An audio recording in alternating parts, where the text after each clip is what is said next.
Hello guys, আসসালামু আলাইকুম। আশা করি সবাই ভালো আছেন। আজকে আমরা চলে এসেছি নতুন একটি ভিডিও নিয়ে।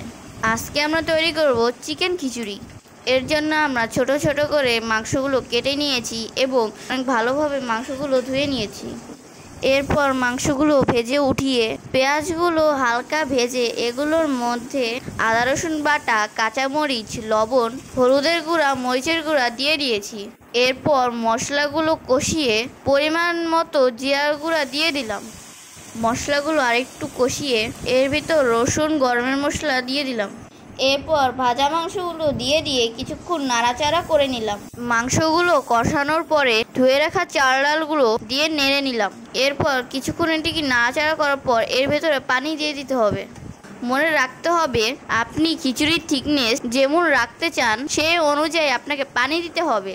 আপনি যদি ভুনা খেতে চান তাহলে অল্প পরিমাণে পানি দিবেন, আর যদি পাতলা খেতে চান তাহলে বেশি করে পানি দিবেন। এরপর চাল ফোটার জন্য অপেক্ষা করতে হবে। চাল ফোটার আগ পর্যন্ত বারবার নাড়তে হবে যাতে নিচে লেগে না যায়।